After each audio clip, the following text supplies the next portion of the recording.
हम देखने वाले हैं डिक्रीज इन डिमांड। कल हमने देखा था इंक्रीज इन डिमांड या फिर राइटवर्ड शिफ्ट इन डिमांड। अब हम देखेंगे कि डिमांड किन किन रीजंस की वजह से डिक्रीज होगी।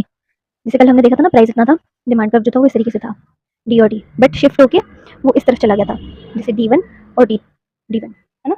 अब हम देखेंगे कि जो डिमांड कर्व है वो इस तरफ शिफ्ट होगा किन किन रीजंस की वजह से। ठीक है, पहले हम कॉजेज देखेंगे, फिर हम टेबुलर रिप्रेजेंटेशन और ग्राफ देखेंगे। ओके, अब की बारी लेफ्टवर्ड आएगा, ये चीज़ ध्यान रखनी है। ठीक है, दीज आर द कॉजेज, किन किन रीजंस की वजह से डिक्रीज होता है डिमांड के अंदर, डिमांड में। ठीक है, देखो सबसे पहले decrease in price of substitute goods, मतलब टैक्सी का प्राइस कम हुआ तो जो कॉफी डिमांड है वो भी कम हो जाएगी, ये चीज़ हमने देखी थी ना।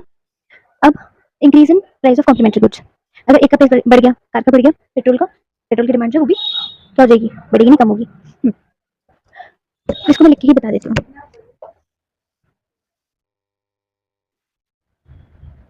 प्राइस कम होगा, सॉरी, इसकी डिमांड कम हो जाएगी क्योंकि लोग इसको खरीदना ज़्यादा प्रेफर करेंगे। कॉम्प्लीमेंट्री गुड में कार आ गई, पेट्रोल, इसका प्राइस बढ़ गया तो इसकी डिमांड कम हो जाएगी।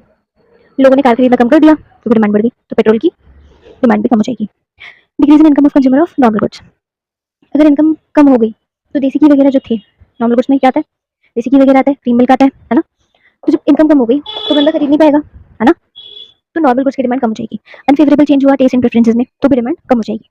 Expectations of fall in price in future, then अगर लग रहा हो कोई सामान है वो फ्यूचर में सस्ता हो जाएगा तो अभी की डिमांड कम कर लेंगे, क्यों, क्योंकि बाद में खरीद सकते हैं, ऑप्शन रहेगा ना, सो अभी वाली डिमांड कम हो जाएगी।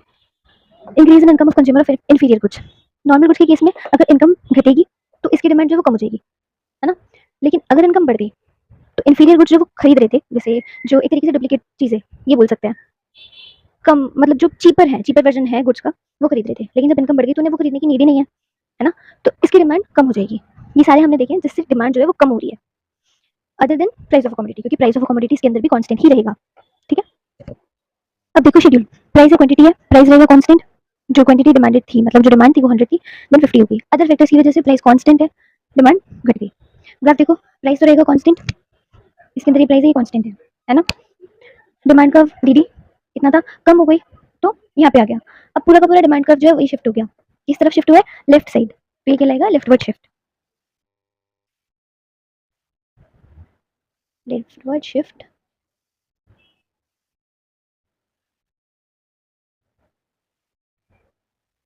इन डिमांड कर्व।